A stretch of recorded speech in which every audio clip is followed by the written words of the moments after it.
Olá pessoal, tudo bem? Nós vamos começar mais um vídeo nessa semana e nesse vídeo nós vamos tratar de um assunto interessante, importante no nosso dia a dia como programador, certo? Nós iremos trabalhar com exceções em Java. Exceções, de uma forma prática, né, são nada mais nada menos do que coisas que a gente não esperava, coisas que acontecem inesperadamente, assim como está acontecendo na vida da gente. Algumas situações em que a gente precisa estar isolado, estar afastado da sociedade. Acontecem coisas no programa também que são inesperadas, situações inesperadas. Então o programador tem que estar preparado para as possíveis situações que possam acontecer e você tem que saber trabalhar isso muito bem, tratar isso muito bem dentro do código para que esse erro não venha a travar o seu programa ou simplesmente fechá-lo sem um prévio aviso. Então, a gente vai entender conceitos como, por exemplo, try-catch, certo?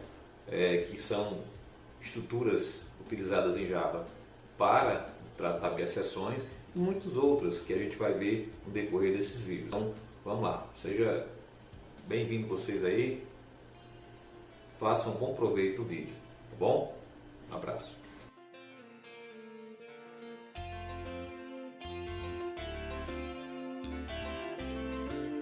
Algumas exceções, alguns tratamentos em momentos em que o Java, de repente o código pode não estar correto, ou de repente o seu cliente, né, o usuário do sistema digitou algo incorreto que não era o esperado. Então pode acontecer algumas exceções e a gente vai precisar entender como é que funciona isso. Ok, então nós vamos trabalhar com tratamento de exceção em Java.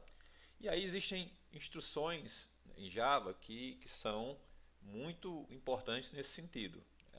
Entre elas, nós temos aí a try, catch, throw específica, com algumas possibilidades, né, de métodos, de comportamentos que nos ajudam a mostrar ou uma mensagem para o usuário com o erro específico, ou mesmo mostrando o local onde o erro se encontra, né? A gente já deve ter visto em alguma aula passada que em alguns momentos o Java mostra um erro, uma mensagem de erro. Aquela mensagem de erro é tratada por essas instruções que o Java possui. Ok? Então a gente vai trabalhar principalmente com essas duas, o try e catch. Existem outras, né? O final, o throw,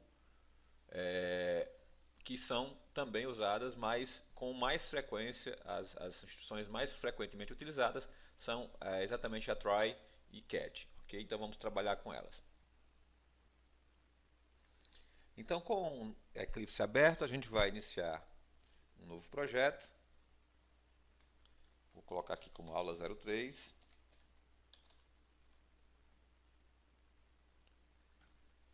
E vou iniciar uma nova classe. Eu vou colocar aqui o nome da classe como aula 03.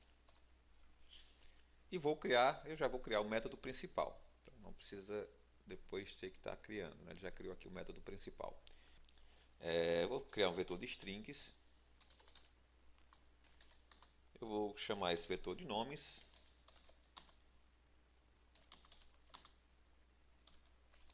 E vou definir ele com 5 elementos. Certo? Ok, nós já sabemos que um vetor, ele define, eu posso criar quantidade de elementos e sempre vai começar, o índice começa com 0. Então daqui vai na posição 0, 1, 2, 3 e 4. Se eu tentar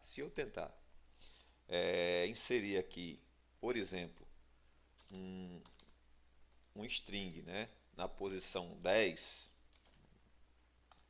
dizer que essa posição vai receber Solange, beleza. Então coloquei aqui, eu estou tentando inserir um vetor na posição 10. Se eu salvar esse projeto e executar, for fazer a compilação, ele dá um erro aqui, exatamente um erro de exceção. Veja aqui, ó, erro de exceção no método main. Então aconteceu aí uma mensagem de exceção. Nós temos aí, quando executou, quando foi compilado, ele disse que na linha 8, né, houve um erro, certo? E aí esse erro normalmente é característico de erros onde um array não existe uma posição para ele. Então essa posição 10 aqui que foi colocado não existe essa posição, não foi criado isso lá no vetor, certo? Se eu fizesse aqui a alteração, colocasse 11 elementos no meu array, o que acontece? Agora ele não dá mais o erro, ele não mostra porque a gente não pediu para mostrar, mas ele não executa mais, ele não mostra mais aquele erro que ele mostrou ontem, que ele mostrou antes. Então essa é a forma de que o Java trabalha com exceções, certo? Com mensagens de erro. Isso é importante para que a gente possa desenvolver um programa que não apresente muitas falhas, né? A gente sempre vai trabalhar para que ele não apresente nenhuma falha, né? Mas a gente tem que minimizar o máximo possível de falhas de um software. Então, quando foi gerado aí, quando foi compilado o código, ele gerou, o Java gerou essa mensagem aqui que define exatamente que o array index out of bounds exception ele não se encontra, não foi, ele ele está fora do limite dele, certo? Por isso que houve esse erro. Então ele aconteceu exatamente na linha 8, na nossa IDE, e aí exatamente por conta disso foi gerado esse erro que vocês estão presenciando. Note o seguinte, eu vou colocar aqui um salt e vou colocar uma mensagem aqui qualquer.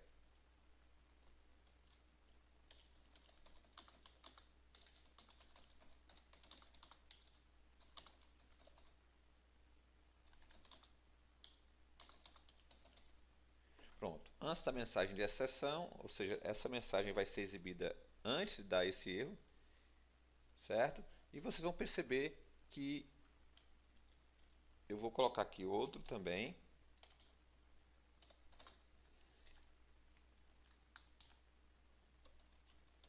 Depois,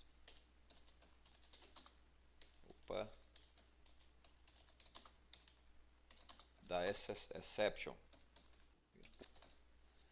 Então, antes da exception, eu vou colocar tudo igual para ficar padronizado.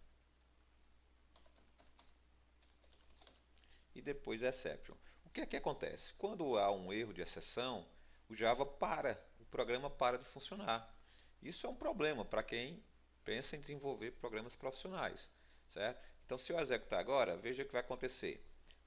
Ele apresenta a primeira mensagem antes da exception e quando acontece o erro, ele manda, ele dá aí a mensagem de exceção, certo?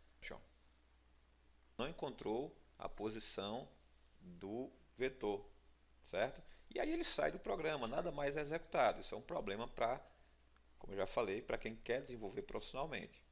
A gente tem que trabalhar com isso. Olhando para a sintaxe aqui da criação do try-catch, a gente tem o try. Try seria tente, né? Tente executar um código específico. E o catch seria pegue o erro.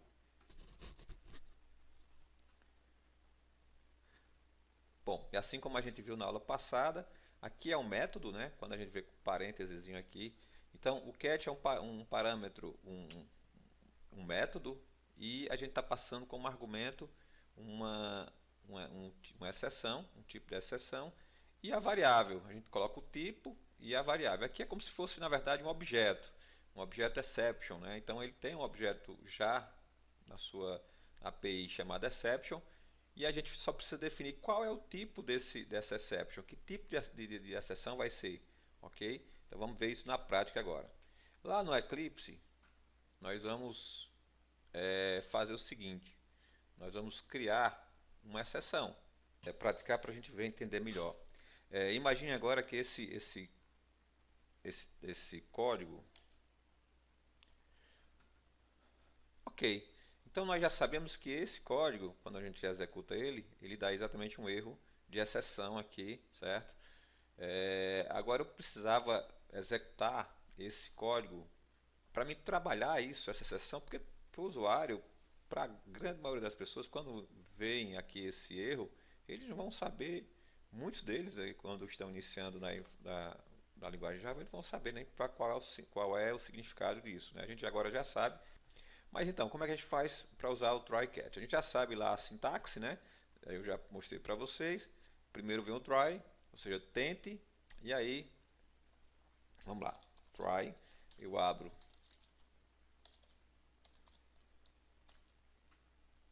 e fecho chaves aqui. Eu coloco dentro do try todo o código que eu quero que ele monitore o erro, para saber se tem erro.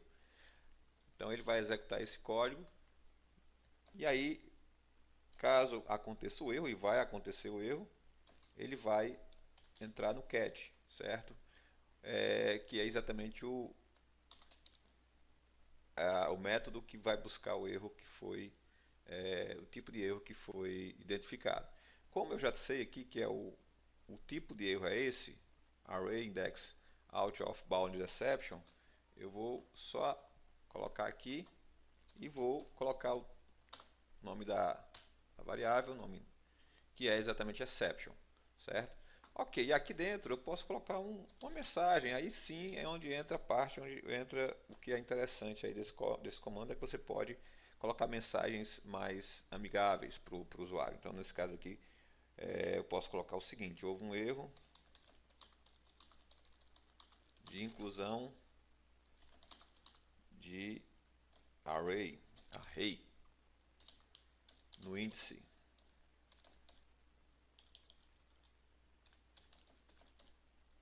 Beleza. Veja que um outro detalhe é que antes, quando acontecia esse erro aqui, essa mensagem não era exibida. Por quê? Porque ele parava o código e não executava mais. Como eu defini o try aqui, nesse bloco de comandos, agora ele vai executar. Então, mesmo depois que acontece o erro, eu vou colocar aqui fora do try e do catch outra mensagem aqui para a gente testar isso.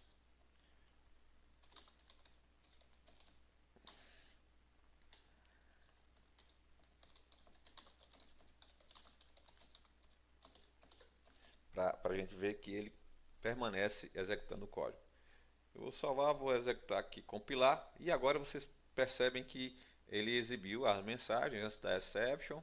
Aí houve um erro na inclusão do array, no índice. Então veja que agora a gente trabalha isso de forma mais tranquila para o usuário, né? Ou seja, a mensagem aparece, você consegue colocar sua própria mensagem aqui e fazer com que ele entenda melhor o erro que aconteceu.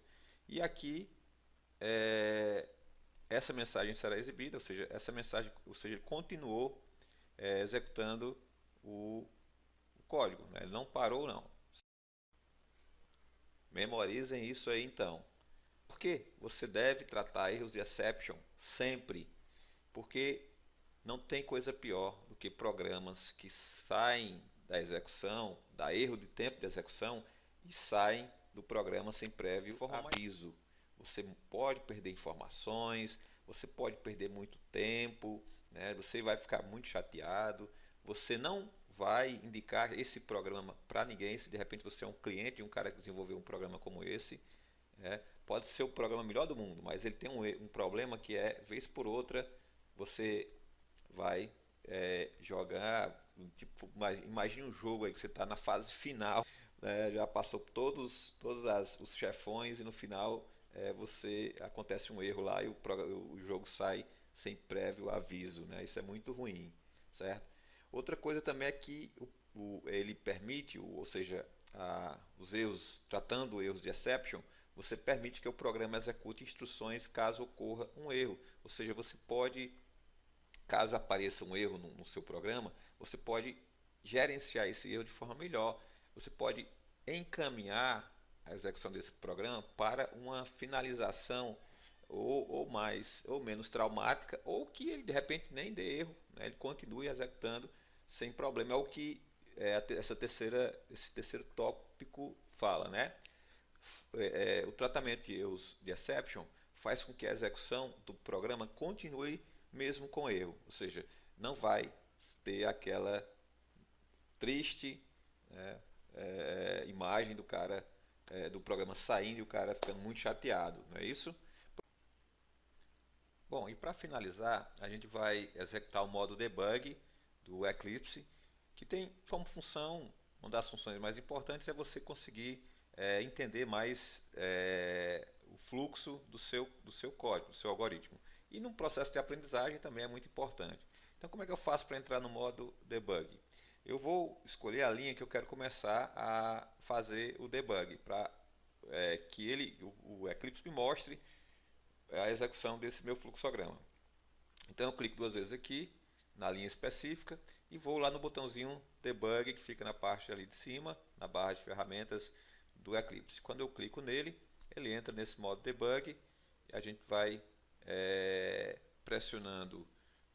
Se eu pressionar F6, ele vai me procurar, ele vai passar para a próxima instrução que vai ser executada. No caso, ele executa e vai para a próxima instrução a ser executada. Então, por exemplo, eu pressionei F6 agora, ele veio para cá, ou seja, ele criou os elementos ali do vetor e já entrou no try, ok? Então ele entrou no try e quando eu pressiono F6 novamente, ele executa essa linha e vai para a próxima. Veja o que vai acontecer. Ele executou essa linha, essa instrução, e foi para a próxima, que foi exatamente a linha, a instrução que atribui um valor a um índice incorreto aí, que seria o erro, o exception, né, desse algoritmo. Então, quando eu pressiono mais uma vez F6, veja que ele não executa o que tem mais dentro do meu try. Ou seja, ele pula logo para o método que gera o erro de execução, o erro de exceção, no caso, né? Então, ele veja que daqui passou já para o cat, ou seja, ele não executou essa linha aqui. Então, dentro do try, ele já, quando acontece o erro, ele já pula para o cat. Aqui dentro você vai usar a estratégia que você achar melhor para tratar esse erro específico. No caso, a gente só colocou uma mensagem de erro, mas eu poderia ter ido muito mais além e ter trabalhado melhor com esse erro aqui, certo? A próxima, quando eu pressiono F6 novamente, ele vem para cá para a mensagem, você vai perceber que ele vai mostrar essa mensagem, houve um erro de inclusão de array, e já vai para a próxima mensagem fora do cat e continua executando, ou seja, executou essa aqui. Ou seja, ele não parou a execução do programa. Isso aqui é fundamental, né? Quantas vezes aí a gente não está realmente mexendo em um programa e ele sai de repente e dá vontade de subir pelas paredes aí, tanta raiva, né? Porque você muitas vezes até perde informações, perde dados que foram digitados naquele programa que de repente sumiu. E com esse cat aqui, exatamente a estratégia que é usada na linguagem Java para tratamento de erros. Pessoal, muito bom, um grande abraço para vocês e até a próxima videoaula.